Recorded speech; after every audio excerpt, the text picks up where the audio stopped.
저는 한 아이를 키우고 있는 40대 평범한 아줌마입니다. 다른 나라에는 시집살이가 잘 없다고 하는데 왜 이렇게 우리나라에서만 심한지 아직도 잘 모르겠어요.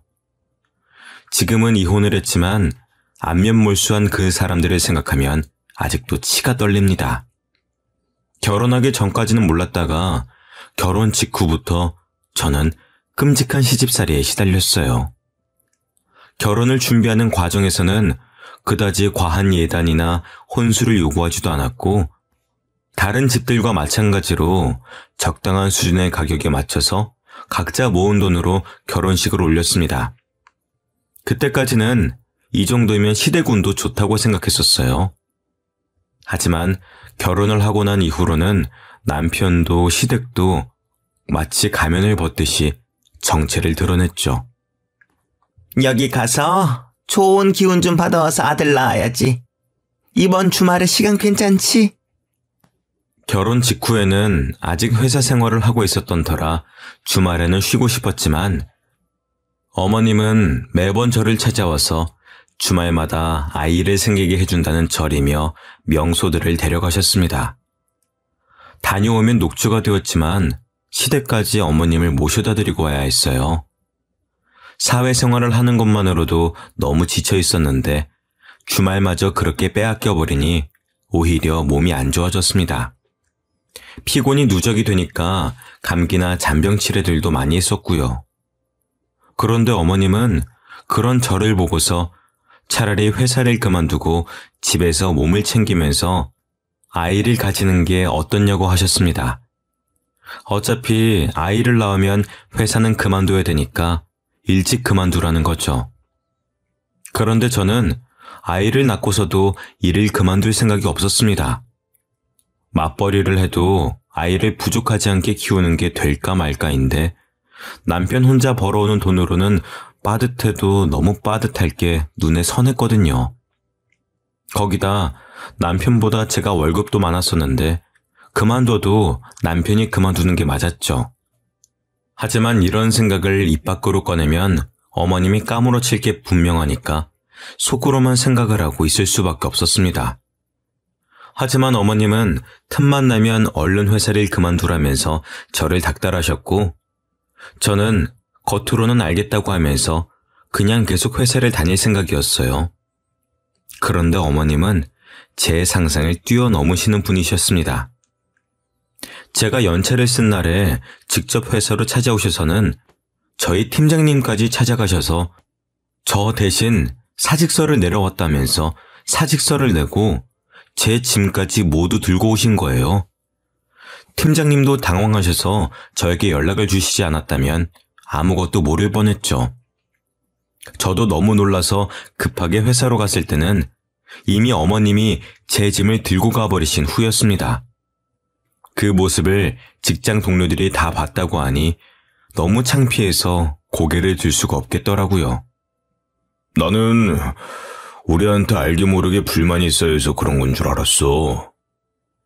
그럴 리가요. 일단 사직서는 버려주세요. 너무 죄송해요. 저도 어머님이 이렇게까지 하실 줄은 상상도 못했어요. 그래, 어머님이랑 이야기 잘해보고 어차피 사직서는 양식이 엉망이라서 수리가 안 돼. 걱정 마. 그날 다른 팀원과 팀장님에게 몇 번을 사과했는지 기억도 안 납니다. 어머님, 저한테 말도 없이 그렇게 무작정 회사로 가시면 어떡해요? 네가 하도 회사를 안 그만둬서 그렇지 뭘 그렇게 꾸역꾸역 다니려고 해? 저 꾸역꾸역 다니는 거 아니에요. 계속 일하고 싶어요. 아이 낳는다고 해도 저는 일 그만둘 생각이 없어요. 그럼 애는 누가 돌봐? 엄마가 이렇게 무책임해서 되겠어? 물론 저도 아이 낳으면 육아휴직도 쓸 거예요. 아직 태어날지도 모르는 아이 때문에 회사를 그만두고 싶진 않아요. 그러니까 다음부턴 그러시지 마세요. 뭐라고? 애는 안 낳을 거야? 회사를 다닌다고 아기를 안 가질 거라는 말은 아니잖아요. 그거나 뭐가 달라?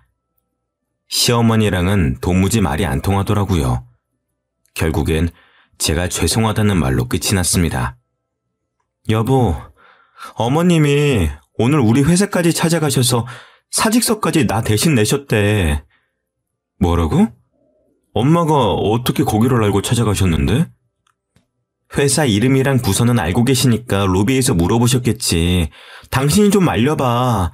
어머님이랑은 도무지 말이 안 통해. 내가 엄마를 어떻게 말려. 오늘 당신이 말했으니까 더는 안 그러실 거야. 하지만 어머님은 다시 회사를 찾아오지만 않으셨을 뿐 매일같이 전화를 하셨습니다. 매번 회사는 언제 그만둘 거냐라는 말로 1시간을 넘게 끊지 않고 저를 괴롭히셨죠. 그렇게 몇 개월을 넘게 시달리고 있었는데 저희에게 아이가 찾아왔습니다. 아이가 생겼다는 말을 하면 또 당장에 회사를 찾아갈 기세여서 한동안은 밝히지 않다가 6개월이 지났을 때쯤 출산 휴가를 내고 어머님께 말씀드렸죠. 아이가 생겼다고 하니 엄청 기뻐하시더라고요. 그 이후로 어머님은 임신한 사람한테 좋다는 건 다 해주셨습니다. 아이를 낳으려면 몸이 튼튼해야지. 요즘에는 다들 몸이 약해서 그렇게 그 제왕절개라는 걸 한다더라. 응? 그렇게 애를 쉽게 낳으면 정이 생기겠어? 넌 무조건 자연분만할 거지? 네, 저도 최대한 자연분만으로 하고 싶죠. 그렇지? 아유, 너는 그래도 생각이 똑바로 박혀서 좋네. 저도 물론 몸이 따라준다면 자연분만을 생각하고 있었습니다. 하지만 그게 제 마음대로 되는 것도 아니고 결국에 제왕절개를 해야만 했었죠. 20시간이 넘는 진통 중에 도저히 안 될 것 같아 유도 분만을 했었지만 그것마저 실패해서 제왕절개 수술을 빨리 들어가야 되는 상황이었어요. 하지만 어머님은 그때까지도 고집을 꺾지 않아서 한바탕 난리가 벌어졌죠. 조금만 더 기다려봐요. 유도분만 주사까지 맞았으니까 애가 나오겠죠. 이미 기다릴 대로 기다렸습니다. 더 이상은 위험합니다. 네, 선생님. 얼른 수술해주세요. 이러다 저희 애부터 죽겠어요. 사돈, 너무 성급하신 거 아니에요? 조금만 더 기다려봐요. 지금이 몇 시간째예요. 당신네들 손자 때문에 우리 애 죽일 셈이에요? 죽이다뇨! 옛날에는 자연분만 집에서도 하고 다 아무렇지도 않았었는데 왜 쟤만 저렇게 난리를 떨어요? 괜히 엄살 부리는 거 아니에요? 그리고 사돈 손자이기도 해요. 사돈, 지금 그게 20시간을 넘게 배 아픈 애한테 할 소리예요? 선생님, 그냥 무시하고 수술해주세요. 더는 우리 딸 아픈 꼴 못 보겠습니다. 결국 남편은 그 사이에서 이러지도 저러지도 못하다가 부모님들끼리의 싸움으로 번졌고 저희 부모님이 일단 얼른 수술해달라며 재촉한 덕분에 무사히 아이를 낳을 수가 있었습니다. 거기다 아이를 낳고 나니 저는 도로 찬밥 신세가 되어버렸습니다. 아직 몸이 퉁퉁 부어서 앉는 것도 힘들었었는데 어머님은 제 병실을 떠나질 않으셨습니다. 그래서 애는 또 언제 볼 수 있다니? 병실에는 언제부터 같이 있을 수 있대? 그건 조금 있다가 간호사분 들어오시면 물어볼게요. 그렇게 멍하니 있지 말고 운동도 할 겸 직접 가서 물어보고 와. 네가 그렇게 게으르니까 애도 한 번에 못 낳고 수술까지 한 거야. 2인실을 혼자 쓰고 있는데 몸도 건강하신 어머님은 굳이 저를 시켜 먹으려고 하셨습니다. 거기에 대답할 힘도 없어서 침대에 축 늘어져만 갔죠. 아이가 태어난 지 3일쯤 지나서 제 병실에 함께 있기 시작하니 불편함은 극에 치달았습니다. 시어머니는 손주가 그렇게 좋으신지 하루 종일 아이만 보고 계셨었고 시누이는 담배를 피우고 제 병실로 들어와 냄새를 풀풀 풍기면서 아이 옆에 있었죠. 형님, 갓난아이도 있는데 담배 피우시고 1시간 정도는 냄새 빼시고 들어오시면 안 될까요? 옳게, 왜 이렇게 예민해? 옛날에는 이런 거 신경 안 써도 다 잘 컸어. 무슨 1시간씩이나 밖에 있어? 옳게, 유난 떨지 마. 신우이는 결혼도 안 하고 아이도 낳아본 적이 없으니 제 말을 이해를 못하더라고요. 예, 이거 내 엄마 말이 맞아. 이렇게 갓난아기 때부터 담배 냄새 맡으면 안 좋아. 너희 아빠도 너 태어나고 나서는 한 달 동안 금연했었다. 시어머니가 웬일로 제 편을 들어주셔서 신우이는 입을 삐죽 내밀면서도 말은 듣더라고요. 손자를 위한 일이라면 그저 껌뻑 넘어가셨습니다. 저는 안중에도 없으신 게 문제였었지만요. 아이를 낳고 병원이 너무 갑갑해서 산후조리원에도 안 가고 집으로 돌아왔었는데요. 저는 산후조리사를 쓸 생각이었습니다. 아무래도 몸이 너무 안 좋아져서 회복하는 동안에는 필요할 것 같더라고요. 그런데 그 소식을 들으신 어머님은 거품을 물고 반대하셨어요. 너는 돈이 남아나니? 돈 아깝게 산후조리사는 왜 불러? 갓난아이 있는 집에 자꾸 바깥 사람 들이면 안 좋아. 뭘 믿고 사람을 써? 아는 언니가 소개해 주신다고 하셔서요. 믿을 만한 분이에요. 그래도 어쨌든 바깥 사람이잖아. 정 필요하면 내가 해줄 테니까 그런데 쓸데없이 돈 쓸 생각하지 마. 돈 아까운 줄도 모르니? 어머님은 사람을 부를 돈으로 차라리 자기한테 용돈이나 좀 챙겨달라고 하시면서 기어코 본인이 제 산후조리를 해주겠다고 하시더라고요. 결국엔 또 어머님한테 치고 어머님이 원하시는 대로 하기로 했습니다. 그런데 시어머니한테 맘 편히 이거 해달라 저거 해달라 부탁하는 게 어디 쉽나요? 빨래도 마음대로 돌리시고 옷은 다 상해서 엉망이 되어버렸지만 뭐라 하기도 애매했습니다. 아이를 낳고 나니 손발이 너무 차가워져서 찜질팩을 달고 살아야 했었는데 어머님은 무슨 유난을 떠냐면서 이러쿵 저러쿵 저에게 핀잔만 잔뜩 늘어놓으셨습니다. 그렇게 아무것도 안 하고 누워만 있으니까 그런 거야. 일어나서 운동도 하고 움직이면은 저절로 손발은 따뜻해져. 왜 이렇게 유난을 떨어? 너만 애 낳았니? 어? 결국에는 산후조리는커녕 어머님의 잔소리에 겨우겨우 몸을 움직여 집안일을 했습니다. 몸을 움직여야 임신한 동안 찐 살도 빠지고 몸도 돌아온다는 핑계로 결국엔 집안일의 대부분은 제가 하게 되는 건 정해진 수순이었죠. 거기다가 남자는 집안일을 하는 게 아니라며 남편은 집안일에 손도 못 대게 했었고 남편이 퇴근하고 나면 어머님은 오늘 일을 너무 많이 해서 삭신이 쑤신다더니 혼자서 집안일을 다 한 것처럼 말씀을 하신 덕에 남편과 싸움도 났었습니다. 당신 아무리 그래도 당신 시어머니인데 대체 뭘 얼마나 부려먹길래 퇴근하고 올 때마다 엄마가 저렇게 지쳐있어. 당신도 조금은 도와야지. 내가 뭘 그렇게 부려먹어. 당신이 봤어? 빨래도 밥도 청소도 다 내가 하는데 어머님이 부려먹기는 뭘 부려먹는다는 거야? 어머님은 그냥 손주 보러 오시는 것뿐이야. 당신은 도와주러 오신 분한테 꼭 그런 식으로 말을 해야 되겠어? 오신 김에 손주도 보시는 거겠지. 과장해서 말하지 마. 엄마 힘든 거 뻔히 보이는데 왜 거짓말을 해? 남편은 제가 힘들어서 살이 쪽쪽 빠지는 건 안 보이는지 어머님 편만 들고 있더라고요. 결국엔 몇 번의 싸움 끝에 산후조리사도 어머님도 안 부르는 걸로 합의했습니다. 그런데 산후조리를 제대로 못하니까 손목이며 골반뼈까지 너무 아프더라고요. 그런 와중에 아이는 봐야 하니 제대로 잠도 못 자고 먹는 것도 먹는 둥 마는 둥이었어요. 시간이 갈수록 몸이 망가지는 게 느껴지더라고요.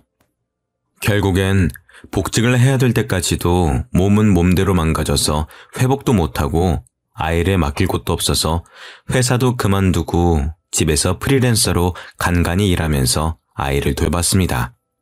집안에서 담배를 뻑뻑 피워대는 시누이가 있는 시댁에 아이를 맡길 수도 없는 노릇이었어요. 남편에게 육아휴직을 내라고 하고 싶었지만 회사가 작으니 그런 휴가도 쓰는데 눈치를 주더라고요. 결국엔 남편이 돈을 벌고 저는 강제로 주부가 되어버렸습니다. 남편 혼자 회사에 다니기 시작하면서 저는 혼자 독방 육아를 해야 됐어요. 복직을 할 예정일 때와 돌아갈 곳이 사라지고 나니 남편의 태도가 완전히 바뀌더라고요. 당신은 집에서 살림만 하면서 집 반찬이 이게 뭐야? 나도 애 보느라 정신없어. 이 정도 반찬이라도 해놓은 게 다행인 줄 알아. 아무리 그래도 너무하잖아. 아니면 엄마한테 반찬이라도 조금 얻어오든가. 아니면 장모님은 이런 거 안 도와주신대? 일도 안 하시잖아. 당신, 내가 시어머니 부려먹는다고 뭐라 할 땐 얹고 왜 우리 엄마는 부려먹으려고 해? 당신 입에 들어갈 반찬을 우리 엄마가 당신 뭐가 예쁘다고 해다가 바치겠어? 말이 그렇다는 거지. 안 그러면 당신이 신경을 더 써주든가. 뭐가 그렇게 불만이 많은지 제가 뭘 하든 불만이 튀어나오기 바빴습니다. 전업주부로 사는 동안 남편이 저를 무시하는 말에 오기가 생겨서 어떻게든 다시 복직해서 그런 소리가 쏙 들어가게 해주고 싶었죠. 그래도 2년쯤 지나서 아이가 어린이집을 다니면서 조금 여유가 생겼어요. 낮에 혼자 있는 시간에는 물리치료라도 받으면서 몸을 회복하려고 했습니다. 저도 몸을 회복하고 회사도 복직하고 싶었거든요. 하지만 시어머니는 그것마저 불만이셨습니다. 너 저번에 산후조리사 쓴다고 할 때부터 알아봤다. 돈 쓰는 귀신이야 아주. 세상 사람들 다 너만큼은 아파. 고작 그런 걸로 무슨 물리치료야? 남편은 시어머니가 대놓고 저에게 뭐라고 하는데도 아무 생각 없이 있더라고요. 제 커리어도 무너지고 몸까지 망가져가며 아이를 낳았더니 그건 아주 당연하다는 듯 구는 게 너무 서러웠어요. 남편이 일을 벌려놓고서는 결국 혼자 나몰라라 하는 것도 꼴보기 싫었죠. 제가 경제력을 잃으니 다들 저를 더 만만하게 생각하기 시작했었거든요. 특히 시누이는 아이를 낳고 난 이후로 저희 집에 불쑥불쑥 찾아왔었습니다. 시누이는 공무원을 준비한다면서 나이 40 가까이 시댁에 얹혀 살면서 시험을 준비하는데 시부모님이랑 싸우고 나면 꼭 저희 집에 오더라고요. 옳게 내 말 좀 들어봐. 우리 엄마지만 남의 사정은 신경도 안 쓰고 너무 자기 생각만 하지 않아? 옳게도 그렇게 생각하지? 처음에는 뭣도 모르고 시누이의 말을 들어주면서 어머님 욕에 호응했다가 나중에 어머님이랑 화해하고 나서 그걸 어머님한테 다 일러바치더라고요. 결국엔 고부 갈등의 골만 깊어질 뿐이었습니다. 그런 일들이 반복되면서 그냥 시누이가 엉엉 울면서 찾아와 자기 멋대로 어머님을 욕하고 있으면 아무런 호응도 해주지 않고 실컷 떠들게 내버려뒀어요. 중간에 아이가 깼다는 핑계로 방으로 들어가기도 했지만 끝까지 자기 할 말만 하면서 밤새도록 저를 붙잡고 있었습니다. 남편은 자기 누난데 다음날 출근을 해야 한다는 핑계로 매번 먼저 자리를 피했고 결국 시누이가 오는 날은 잠도 제대로 못 자고 다음날 시누이가 어질러 놓은 걸 치우느라 피곤함이 2배는 더 몰려왔습니다. 저도 참다 못해서 남편에게 시누이를 좀 어떻게 해보라고 했었지만 자기 일이 아니라는 듯이 저보고 알아서 하라고 하더라고요. 누나도 당신이 편하니까 이렇게 와서 하소연도 하고 그런 거지. 당신이 알아서 잘라내. 왜 그걸 말을 못하고 있어? 그리고 하소연 들어주는 게 뭐 어때서? 그게 말이 쉽지. 당신 일 아니라고 너무 쉽게 말하지 마. 시댁 식구도 가족이야. 가족끼리 하소연도 못해? 당신도 너무 벽치는 경향이 있어. 당신도 엄마랑 누나랑 좀 가깝게 지내려고 노력이라도 해봐. 남편은 도리어 제 탓을 하면서 친하게 지내라는 엉뚱한 대답을 내놓았습니다. 그러면서 정작 본인은 저희 부모님을 찾아뵙지도 않고 심지어는 명절마저도 혼자 보내면서 그런 말을 하는 게 양심에 찔리지도 않는지 입만 살아서 나불거리더라고요. 당신은 우리 집에 살갑게 구는 건커녕 찾아뵙지도 않으면서 그런 말이 나와? 저가랑 시집은 또 다르지. 딸은 출가 외인이라는 말 몰라? 요즘 시대에 그런 게 어딨어? 너무 이기적인 거 아니야? 당신도 이번 명절에는 나랑 같이 친정 가든가. 왜 또 그렇게 예민하게 받아들여. 됐어. 그만 말하자. 남편은 괜히 불리해지니까 말을 끊어버리더라고요. 엄마가 아이를 낳을 때 시어머니가 고집 부리던 걸 가만히 보고만 있던 남편에게 한 소리 하셨었거든요. 그 일 이후로는 저희 부모님은 뵙기에 껄끄러운지 명절에도 저만 혼자 친정으로 보내더라고요. 저희 부모님은 괘씸해하는 듯 하셨지만 굳이 남편을 따로 찾진 않으셨습니다. 그렇게 저만 따로 명절에 찾아가는 게 익숙해졌을 때쯤 일이 터졌습니다. 명절에 친정에 가니까 엄마가 안색도 안 좋고 몸이 퉁퉁 부어있더라고요. 엄마, 얼굴이 왜 이래? 안색이 너무 안 좋은 거 아니야? 몸도 부은 거 같은데? 내버려둬. 그냥 나이 먹으니까 안색도 안 좋아지는 거지. 몸도 이거 나이 들어서 살찐 거야. 아무리 나이를 먹었다고 해도 이건 심하잖아. 병원도 안 가봤지? 이런 걸로 무슨 병원까지 가. 괜찮아. 조금 쉬면 다 괜찮아져. 조금 쉬고 괜찮아지는 거면 병원은 왜 있어? 얼른 옷 입어. 병원 가자. 얘가 왜 이래? 됐어. 공휴일이라서 병원비도 비쌀 텐데. 나중에 연휴 끝나고 내가 가볼 테니까 얼른 앉아. 엄마는 한사코 연휴가 끝나면 가볼 테니까 신경 쓰지 말라고 했었지만 지금까지도 안 갔는데 연휴가 끝난다고 갈 리가 없었어요. 결국엔 엄마를 억지로 일으키다시피 해서 병원으로 향했습니다. 그런데 병원에서 가보니 응급실에서도 저희 엄마 상태를 보고 몇 가지 질문을 하더니 표정이 심각해져서는 검사를 한번 받아야 될 것 같다고 하더라고요. 아유, 됐어요. 여기서 주사 한 방 맞으면 다 괜찮아질 텐데 뭘 그렇게까지 해요. 엄마는 괜히 의사가 쓸데없는 검사를 한다면서 제 말도 듣지 않으셨죠. 그래도 이왕 여기까지 왔는데 검사 받아보기나 하자. 그래요. 아빠 말이 맞아. 엄마 지금 피곤해서 그런 게 아니라니까? 엄마는 결국 아빠와 제가 설득에 설득을 거듭한 후에야 검사를 받아보셨습니다. 검사를 해본 결과 엄마가 신장 기능이 너무 떨어져서 투석을 받아야 된다고 하더라고요. 지금까지 어떻게 참으셨어요? 혈류도 보시고 몸이 안 좋은 걸 느끼셨을 텐데. 저는 그냥 나이 들어서 그런 줄 알았죠. 많이 심각한 건가요? 당장 투석 일정부터 잡아야 될 것 같습니다. 일단 입원하셔서 이번 주부터 일단 투석 들어갈게요. 이번 주부터요? 병원 왔다 갔다 하면서 받는 거 아닌가요? 그건 환자분들 상태마다 다른데 환자분은 상황이 심각하셔서 일단 입원하셔야 됩니다. 신장 이식 받으시면 제일 좋은데 혹시 가능하신 분 있으신가요? 저요. 제가 할게요. 너는 몸도 안 좋은 애가 무슨 이식이야. 내가 할게. 너희 엄마 이렇게까지 될 동안 몰랐던 나도 책임이 있어. 아빠와 저는 서로 자기가 이식을 하겠다며 나섰었지만 검사 결과 저희 둘 다 부적합 판정을 받았습니다. 아빠는 당뇨가 있으신 데다 저도 신장 기능이 떨어지는 편이라 이식이 안 된다고 하더라고요. 괜히 제가 몸 관리를 못해서 이식을 못 해드린다는 마음에 너무 죄송했습니다. 안 맞을 수도 있지. 그게 어디 네 마음대로 되는 거니? 신경 쓰지 마. 엄마는 신경 쓰지 말라고 하셨었지만 그게 어디 마음이 편하겠어요? 명절 내내 엄마와 아빠와 병원에서 생활하다가 축 처진 채로 집으로 돌아갔습니다.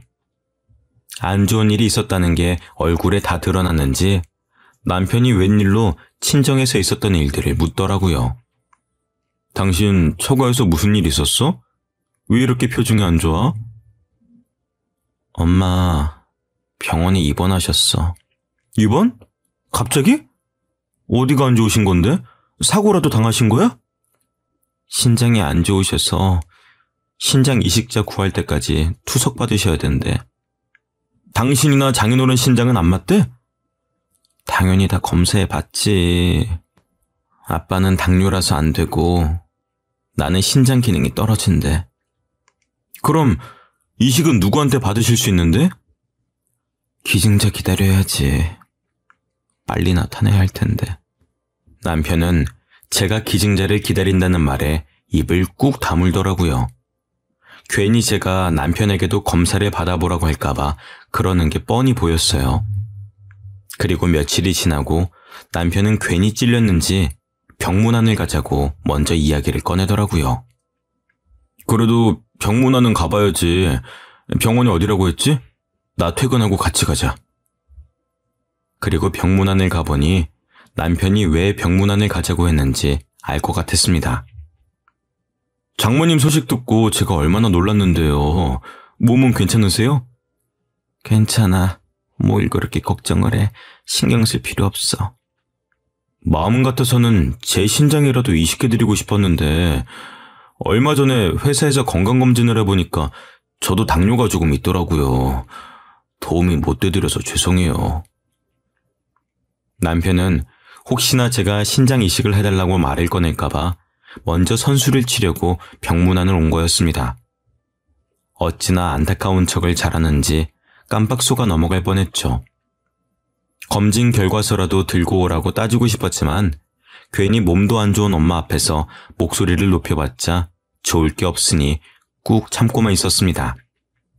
남편은 제가 이럴 거라는 걸 알고 저희 부모님이 계신 자리에서 말을 한 것 같았어요. 그래야 나중에 남편이 이식을 해준다고 해도 몸이 안 좋은 사람에게 못할 짓이라며 안 받으실 테니까요. 남편이 이런 데는 머리를 잘 굴리더라고요. 그런데 1인실이라 그런가 아버님 짐도 꽤 많아 보이시네요. 입원하고 난 이후로는 그냥 나도 여기서 같이 지내고 있어. 집은 가끔씩 옷만 새로 가지러 갈 때 가고 나머지는 그냥 여기서 살고 있지. 병문안을 갔다가 돌아오는 길에 남편이 하는 말은 어이가 없었습니다. 근데 장인어른하고 장모님 두 분이 일도 안 하시는데 1인실 비용은 어떻게 감당하시려고 저렇게 대책도 없이 떡하니 잡아놓으신 거야? 미리 말하는데 난 병원비 못 보태드려. 남편은 혹시나 자기에게 도움을 청할까봐 걱정이 됐었는지 미리 차단을 해버리더라고요. 어처구니가 없었습니다. 저희 부모님이 일을 안 하시긴 했지만 살고 있는 빌라 건물주이시거든요. 그 빌라 말고도 다른 건물 2개가 더 있으시고요. 젊은 시절에 악착같이 모아서 저 다 키워놓으시고 재테크 하시던 게 대박이 나셔서 그제서야 건물도 몇 채 사놓고 겨우 노후 자금을 모으시기 시작하신 정도였어요.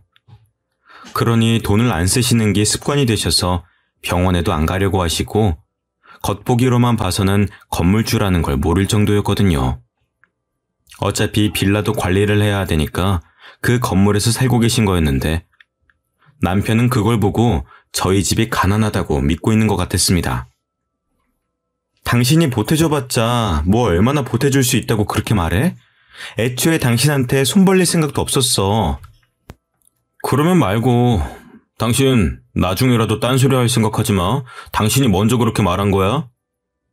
남편은 퍽이나 걱정이 됐었는지 끝까지 돈은 못 보탠다는 말을 하더라고요. 어쩌다가 이런 남편을 만난 건지 제 자신이 너무 한심스러웠습니다. 그리고 얼마 지나지 않아 신우이가 또 저희 집으로 찾아왔어요. 하지만 술도 마시지 않았고 밤이 아닌 아침부터 찾아왔다는 게 평소와 달랐습니다. 심지어는 손에 과일도 한가득 들고 왔더라고요. 형님, 이렇게 아침부터는 어쩐 일이세요? 왜? 올키가 혼자 집안일하기 힘들 테니까 내가 도와주려고 왔지. 그동안 신세 진 것도 많은데 이렇게라도 갚아야 되지 않겠어? 신우이는 무슨 바람이 들었는지 저희 집에 들어와 처음으로 집안일을 도와주더라고요. 웬일로 조카 앞에서 담배 냄새도 다 털어내고 들어오는 모습에 뭔가 꿍꿍이가 있는 건가 의심부터 하기 시작했는데 역시나 제 예상이 맞아떨어졌습니다. 올케네 부모님 집 빈다면서? 소식 다 들었어. 병원에서 거의 사신다며. 네, 그런데 왜요? 그럼 올케 부모님 집은 비는 거 아니야? 다른 게 아니라 나도 이제 독립할 때가 된 것 같아서. 지금 뭘 말씀하시고 싶은 거예요? 저희 집이라도 빌려달라는 말씀이세요? 어차피 두 분 다 병원에서 생활하신다면서 집 비워놓으면 뭐해? 내가 들어가서 깨끗하게 살게. 나도 나이가 있는데 이제 독립도 해야지. 네, 독립하세요. 누가 하지 말라고 했어요? 형님이 독립하시는 거랑 저희 부모님이 집이 비는 건 완전히 별개 문제죠. 저희 부모님 짐도 있는데 어떻게 남을 집에 들여요? 가족끼리 꼭 그렇게 선을 그어야 되겠어? 올케랑 내가 가족이니까 올케 부모님이랑도 가족이지. 어떻게 남이야. 짐 있는 건 난 신경 안 쓰니까 괜찮아. 가족이요? 그렇게 가족 운운하시는 거 안 부끄러우세요? 그렇게 가족 같은 사이인데 저희 엄마 병문안이라도 한번 오셨었어요? 신장 이식이라도 해주실 거예요? 올케, 사람 그렇게 안 봤는데 무섭네. 지금까지 우리 신장이나 노리고 있었던 거였어? 제가 왜 이식을 못 해드리는데요? 아이 낳고 제대로 몸 관리할 틈도 없어서 그런 거잖아요. 형님이 먼저 그런 식으로 말 안 꺼내셨으면 저도 이런 말 안 했겠죠. 대체 사람이 어디까지 양심이 없으면 그런 생각이 가능한지 도무지 이해할 수가 없었습니다. 언제 회복하셔서 집으로 돌아오실 줄도 모르는 건데 무작정 그 집에서 살겠다는 게 제정신인가요? 시누이와 말씨름을 하고 있는 와중에 남편이 뭘 두고 갔는지 집에 다시 들어오더라고요. 누나는 아침부터 무슨 일이야? 뭐 두고 간 물건이라도 있어? 당신이 형님한테 말했어? 내가 뭘 말해? 우리 부모님 병원에 입원하셔서 두 분 다 병원에서 생활하시는 거 당신이 말했냐고. 말했는데 그게 왜? 형님이 당신이 한 말 듣고 여기까지 와서 뭐라고 하시는지 알아? 그럼 이제 우리 부모님 집이 비니까 자기가 거기 들어와서 살겠다네? 저는 당연히 남편이 제정신이냐며 시누이에게 화를 낼 줄 알았습니다. 그런데 제가 사람 파악을 잘못해도 한참 잘못했던 거죠. 남편은 그럴 수도 있지 않냐면서 자기 누나가 돈 몇만 원 정도만 월세로 내고 그렇게 살면 저희 부모님도 조금이라도 돈을 받으니 좋지 않냐고 하더라고요. 저는 그렇게까지 남편의 인성이 개차반인 줄 몰랐습니다. 그럴 수도 있잖아. 어차피 비는 집이고 장모님 병원비도 한두 푼이 아닐 텐데 누나가 그 집 들어가서 한 달에 20만 원 정도만 보태드려도 이득 아니야? 너는 우리 엄마 몸이 안 좋아서 병원에 있다는 자각이 있긴 해? 거기 부모님 짐도 있고 언제 이식받아서 퇴원하실지도 모르는데 어떻게 거길 들어가서 살아? 솔직히 기증제 찾는 일이 그렇게 쉬운 일도 아니고 얼마나 오래 걸릴지도 모르잖아. 이런 식으로라도 내가 병원비를 보태주겠다는데 그것도 싫어? 그럼 말아. 난 병원비 안 보태. 누가 병원비 보태달래? 당신이 주는 푼돈 우리도 필요 없어. 누가 누구를 거지로 보는 거야? 당신 주제 파악이나 해. 형님, 독립이 그렇게 하고 싶으시면 여기서 살아요. 저는 더는 이 남자랑 못 살 것 같더라고요. 시누이에게 정독립을 하고 싶으면 저희 집에서 살라고 하고서는 그대로 짐을 싸서 저희 부모님 집으로 제가 들어왔습니다. 그동안 간병 때문에 아버지가 관리 못하시던 건물을 제가 대신하고 있었거든요. 내친 김에 그냥 제가 그 집에서 살면서 관리하기로 마음을 먹었습니다. 그게 훨씬 편하니까요. 그렇게 집을 나온 후 시어머니에게는 또 전화가 끊이질 않았어요. 너는 애가 왜 이렇게 모난 구석이 많아? 그냥 넘어갈 일도 꼭 선을 그으면서 너 하고 싶은 대로 고집을 부려야 마음이 편해? 왜 이렇게 애가 이기적이야? 어머니, 대체 누가 이기적이라는 건데요? 그렇게 가족 같은 사이라고 하시면서 병문안 한 번 안 온 사람이 뻔뻔하게 집을 달라고 하는데 그걸 참아드려야 하는 거예요? 그게 그렇게 어려운 부탁이야? 그냥 사돈 퇴원하실 때까지 빌려주는 게 뭐 그리 어려운 일이라고 일을 이렇게 복잡하게 만들어? 집 나가면 끝이야! 집 나가면 끝인 게 아니라 끝이라서 집을 나온 거예요. 저는 이제 더 같이 살 마음 없어요. 이제 가족이 아니니까 집도 당연히 안 빌려줄 거고요. 부부 사이에 끝이 그렇게 쉽니? 너희 부모 닮아서 너도 생각이 없기는 마찬가지네. 돈이 없으면 눈치라도 있어야지. 너 이혼해도 위자료는 한 푼도 못 줘. 위자료요? 그깟 푼 돈 저도 필요 없어요. 그리고 저희 부모님이 생각이 뭐가 없는데요? 돈도 없으면서 병원 1인실을 쓰는 게 생각이 있는 사람이니? 그러면서 나중에 돈 빌려달라고 할 게 뻔하지 뭐. 쓸데없는 걱정하지 마세요. 저희 집에 차고 넘쳐나는 게 돈인데 남편 도움은 필요 없어요. 돈 빌려달라고 하지 않을까 걱정하던 건 저희 부모님이었다고요. 시어머니와의 전화를 끊고 얼마 지나지 않아 남편이 찾아왔습니다. 당신 정말 이런 일로 이혼하겠다는 거야? 당신 이혼이 그렇게 쉬워? 우리 애는 어떡하고? 안 쉬우니까 지금까지 참아준 거야. 당신 같은 사람 손에 애를 어떻게 맡겨? 당신 이런 식으로 나오면 위자료고 양육비고 한 푼도 못 받을 줄 알아? 당신이 위자료든 양육비든 줘봤자 얼마나 준다고 유세를 부려? 제 말에 남편은 자기가 예상한 반응과 다르게 나오자 당황한 것처럼 보였습니다. 당장 이혼 서류에 사인해.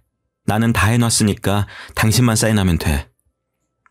남편은 아무렇지 않은 척하며 보란듯이 제 눈앞에서 서류에 사인을 해버리더라고요. 그렇게 저와 남편은 이혼을 하고 법원을 나서는 길에 아빠가 저를 데리러 오셨습니다. 엄마가 아픈 후로 아빠는 엄마가 퇴원하면 여기저기 함께 다니실 거라고 비싼 외제차를 뽑아서 운전 연습 겸 시내 곳곳을 돌아다니셨었거든요. 남편은 아빠가 외제차를 몰고 나타나는 걸 보고 어안이 벙벙해 하면서 저를 붙잡더라고요. 장인어른이 어떻게 외제차까지 사고 다니시는 거야? 내가 말했잖아. 당신이 주는 푼돈은 필요 없다고. 부모님이 사는 그 빌라 전체가 아빠 명이야. 그거 말고도 건물이 더 있는데 당신은 그것도 모르고 누가 누굴 걱정한 건지. 다시는 우리 눈앞에 띄지 말게. 못난 사위도 사위라고 마음에 안 들어도 다 참아주고 있었더니 정도껏 해야지. 장인어른, 건물 가지고 있으셨다는 것 정말입니까? 왜? 이제서야 우리 재산을 들으니까 후회가 되나? 이미 기회는 지나갔어. 다시는 우리 집 사람들 눈에 띄지 말게. 알겠어? 이미 끝난 마당에 그게 진짜면 어떻고 아니면 어떡하게? 멍청하면 착하기라도 하든가. 어쩜 이렇게 하나같이 다 뒤떨어지는지. 제가 남편을 보며 비웃어주자 남편은 어안이 벙벙해서 그 자리에서 굳어버리더라고요. 저는 그런 남편을 두고 아빠의 차를 타고 그 자리를 떠났습니다. 그 이후로 상황 파악이 뒤늦게 끝난 건지 남편은 매일같이 전화를 걸어댔어요. 제가 전화를 받지 않으면 구질구질하게 문자까지 남기면서 다시 합치자고 했습니다. 여보, 내가 그동안 생각을 잘못했어. 장모님 신장이식 검사 한 번 더 받아볼게. 가족이어야지 이식 심사도 잘 통과되잖아. 그러니까 우리 재결합하자, 어? 엄마가 이식 결정이 나지 않았더라면 저도 그 말에 흔들렸을지도 모릅니다. 재결합하고 다시 이혼해서 위자료든 돈을 뜯기는 한이 있어도 엄마만 다시 건강해진다면 그 값을 지불할 생각은 당연히 있었죠. 하지만 남편이 그렇게 구질구질하게 굴 때쯤 뇌사자의 신장을 이식받기로 했습니다. 엄마는 운이 좋게 그 기증자분의 신장을 이식받을 수가 있었고 무사히 퇴원까지 할 수가 있었습니다. 그 사실을 아이에게 들었는지 아이와 만난다는 핑계로 자꾸 저와 만나려고 하더라고요. 시우도 어린데 부모가 같이 있는 환경에서 키우는 게 낫지 않겠어? 시우도 우리가 같이 살았으면 좋겠다고 하던데 엄마로서 그걸 모르는 척 할 거야? 당신 시우 핑계 대면서 재결합은 꿈도 꾸지 마. 자꾸 그러면 시우도 못 만나게 할 거야. 어떻게 그렇게 매사에 매정하게 말을 할 수가 있어? 너는 애가 불쌍하지도 않아? 너 같은 아빠는 필요 없어. 너 이혼하기 전까지 애랑 같이 시간을 보낸 적이 있긴 해? 그동안 일한다는 핑계로 주말에도 잠만 자고 아이랑 말도 잘 안 했으면서 아빠 자격도 없어 넌. 아빠 자격? 내 애야. 내 핏줄인데 자격이 뭐가 필요해? 당신 애 만날 때마다 같이 살고 싶다고 말하라고 시키는 거 모를 줄 알았어? 애도 눈치가 빨라서 당신이 애정이 있어서 그렇게 말하는 건지 아닌지 다 알아. 참내 애가 뭘 안다고. 시우가 진짜 그렇게 말했어? 그럼 내가 들은 것도 없이 막무가내로 찔러보는 거겠니? 내가 너같이 멍청한 줄 알아? 그러니까 애라도 보고 싶으면 다시는 개수작 부리지 마. 한 달에 한 번 만나는 것만 지키면 되는 걸 애가 보고 싶다는 말에 기껏 아이를 보내줬더니 매번 재결합에 눈이 멀어서 애를 이용하더라고요. 자기 아빠만 만나고 들어오면 아빠는 자기를 사랑하지 않는다며 기가 죽어서 들어와서는 있었던 일들을 말하는데 그걸 듣고 있자니 저도 점점 인내심이 바닥을 치고 있었거든요. 그래서 저도 한 번은 화가 나서 아이를 따라 나가서 직접 말을 한 거였습니다. 그 후로도 몇 번 더 질척거리긴 했었지만 제가 마음을 돌려먹을 생각이 없다는 게 티가 나니까 금세 포기하고 연락을 끊더라고요. 어이가 없었지만 엄마도 건강을 되찾으니 액땜했다 생각하고 있습니다. 그 이후로 아이는 아빠를 보고 싶다는 말도 안 하고 곧 초등학교에 들어가네요. 원래도 아빠랑 그다지 친밀한 사이가 아니어서 그런지 없어도 크게 허전함을 느끼지 못하는 것 같습니다. 아이는 아빠 대신에 할아버지가 굉장히 잘 챙겨주고 계셔요. 저희 아빠도 처음에는 태어날 때 저를 힘들게 했다고 별로 안 예뻐하셨었는데 그래도 핏줄은 핏줄인지 결국에는 옆에 끼고 사는 수준입니다. 저도 아빠가 육아를 많이 도와주신 덕분에 건강도 다시 회복하고 얼마 전에는 복직도 했습니다. 예전만큼 큰 회사는 아니지만 나름 복지도 좋고 제 경력을 이어나갈 수가 있어서 저는 만족하고 사는 중입니다. 엄마도 건강을 잘 회복하셔서 이제는 반년에 한 번씩 병원에 가보는 정도네요. 이제 저는 더 바랄 게 없습니다. 저희 가족이 모두 건강하고 행복하게만 살았으면 좋겠습니다. 여러분들도 무엇보다도 건강이 우선이라는 걸 잊지 말고 사셨으면 좋겠습니다.